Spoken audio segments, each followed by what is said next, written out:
Pernah nggak sih, lo ngerasa udah usaha mati-matian, tapi saldo rekening tetap segitu-segitu aja? Udah kerja pagi siang malam, ikut seminar motivasi, baca buku finansial, tapi hidup kayak jalan di tempat. Kalau itu terjadi, mungkin lo perlu berhenti sejenak. Bukan buat menyerah, tapi buat nanya ke diri sendiri. Ada yang salah nggak ya? Kebanyakan orang langsung nyalahin takdir, nyalahin semesta, bahkan nyalahin orang lain. Padahal, bisa jadi yang perlu diperiksa itu bukan dunia luar, tapi hati kita sendiri. Karena rezeki itu bukan cuma soal kerja keras, tapi juga soal hubungan. Bukan cuma relasi ke manusia, tapi terutama relasi lo ke Allah. Rezeki itu bukan sekedar hasil kerja, tapi juga aliran berkah. Dan berkah itu nggak bisa lo paksa datang kalau pintu langitnya masih ketutup rapat. Nah, pertanyaannya sekarang, siapa yang nutup pintunya? Mari kita bongkar satu persatu hal yang sering bikin rezeki lo seret. Bukan biar lo makin stres, tapi biar lo bisa riset arah. Karena hidup itu bukan tentang ngebut, tapi tentang jalan di jalur yang benar. Banyak orang mikir rezeki itu cuma duit. Padahal rezeki itu luas banget. Waktu luang, kesehatan, keluarga yang suportif, ide yang cemerlang, bahkan ketenangan hati itu juga rezeki. Kalau kita sempitin makna rezeki cuma sebatas uang, kita bakal buta sama nikmat yang udah ada.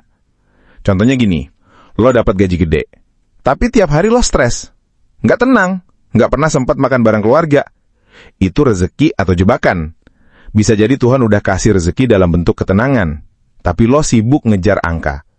Ketika kita salah paham soal definisi rezeki, kita jadi salah prioritas. Kita kira belum dapat apa-apa, padahal udah banyak. Kita bilang hidup seret, padahal hati yang buntu. Mulailah dari memperluas cara pandang. Rezeki bukan cuma apa yang masuk ke dompet, tapi juga apa yang mengalir di hati. Dan kadang, rezeki yang paling besar adalah yang tidak terlihat. Lo bisa nyoba semua metode tarik rezeki, mulai dari afirmasi sampai visualisasi. Tapi kalau hubungan lo sama Allah lagi renggang, semua itu kayak nyuruh kurir nganter paket, tanpa alamat. Nggak bakal sampai, bro. Allah itu bukan sekedar sumber rezeki. Dia adalah pemilik rezeki. Kalau lo pengen rezeki ngalir lancar, ya jangan lupa deketin pemilik alirannya. Gimana bisa lo minta terus, tapi nggak pernah nyapa? Kadang kita terlalu sibuk ngerayu semesta, padahal semesta itu cuma panggung.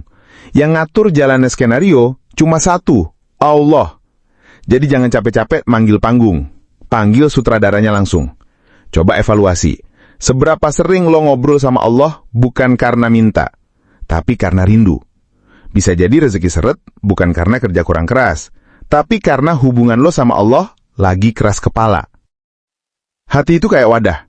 Kalau isinya masih penuh sama iri, dengki, dendam, dan rasa kurang bersyukur, ya rezeki nggak bisa masuk. Bukan karena Allah pelit, tapi karena tempatnya udah penuh sama sampah. Bayangin lo bawa ember penuh lumpur ke sungai jernih, terus berharap bisa ngisi air bersih. Nggak bisa kan? Harus dikosongin dulu, harus dibersihin dulu. Seringkali yang bikin rezeki seret itu bukan dunia luar, tapi dalam hati sendiri. Kita iri lihat rezeki orang lain, padahal kita belum siap menampung rezeki kita sendiri. Mulailah bersihin hati, memaafkan, melepaskan, dan mensyukuri. Karena rezeki itu bukan soal ditarik, tapi soal diundang. Dan hati yang bersih adalah rumah nyaman buat rezeki mampir. Rezeki punya jalur. Salah satu jalur utamanya, amal baik. Tapi kalau amal lo tersumbat, kayak saluran air yang ketumpuk sampah, ya alirannya juga bakal mampet. Lo mungkin rajin sedekah, tapi gimana dengan kejujuran lo? Lo mungkin suka bantu orang, tapi apakah niatnya benar? Amal itu bukan cuma soal jumlah, tapi juga soal kualitas dan ketulusan. Allah itu maha adil. Nggak mungkin dia tahan rezeki lo kalau emang lo siap. Tapi kalau ternyata amal lo bolong-bolong, atau ada yang belum lo beresin, ya itu alarm buat evaluasi diri. Jangan buru-buru nyalahin takdir. Coba dulu, cek amal mana yang perlu diperbaiki. Rezeki mungkin bukan belum datang, bisa jadi jalurnya aja yang masih tersumbat. Lo pernah minta sesuatu ke Allah tapi kayak formalitas doang. Ya Allah, lancarkan rezeki. Habis itu lanjut scroll TikTok. Ya wajar kalau Allah nunggu dulu, karena dia tahu mana yang beneran pengen, mana yang cuma basa-basi. Doa itu bukan mantra, doa itu komunikasi. Dan komunikasi yang dalam butuh hati yang hadir, bukan sekedar mulut yang komat-kamit. Kadang Allah tahan rezeki karena dia pengen lo lebih serius ngobrol dengannya. Bukan cuma minta, tapi juga mendekat. Bukan cuma berharap dikabulin, tapi juga belajar percaya waktunya. Kalau rezeki masih seret, coba tanyakan, sudah sedalam apa doa saya? Karena mungkin Allah lagi ngajak lo ngobrol lebih lama. Bukan nolak, tapi ngajak deket. Lo udah coba bisnis A, gagal. Coba proyek B, zong. Coba usaha C, malah rugi. Akhirnya lo bilang, rezekiku seret. Padahal bisa jadi lo terlalu nyembah cara, bukan percaya pemberi hasil. Cara itu penting, tapi bukan yang utama. Lo bisa bikin 10 strategi, tapi kalau Allah belum izinin, semua itu kayak mancing di kolam tanpa ikan. Kadang Allah biarkan lo gagal di semua cara, supaya lo berhenti ngandelin rumus dan mulai ngandelinnya. Bukan berarti lo nggak usaha, tapi biar lo sadar, hasil itu urusan Allah. Kalau lo udah maksimal usaha tapi tetap seret, coba lepaskan keterikatan dari cara. Fokus ke kualitas hati dan hubungan lo sama Tuhan. Karena disitulah kunci rezeki sebenarnya. Banyak orang nunggu rezeki banyak dulu, baru mau sedekah. Padahal bisa jadi justru sedekah itulah yang bikin rezeki jadi banyak. Lu nggak harus nunggu kaya buat jadi dermawan. Justru kemurahan hati di saat sempit itu yang paling Allah suka. Rezeki itu kayak air. Kalau lu tahan terus, lama-lama bau. Tapi kalau lu alirin, makin jernih dan ngalir terus. Sedekah itu bukan ngurangin, tapi ngebersihin jalur rezeki. Lu bisa aja kerja keras sampai lupa tidur. Tapi kalau lu pelit berbagi, lo lagi narik pintu rezeki sambil kunci sendiri dari dalam. Gak akan terbuka, bro. Mulailah dari hal kecil, bukan nominalnya, tapi hatinya. Karena Allah lihat niat, bukan angka. Dan kadang, rezeki lancar itu dimulai dari hati yang lapang memberi. Coba cek, seberapa sering lo ngeluh dibanding bersyukur.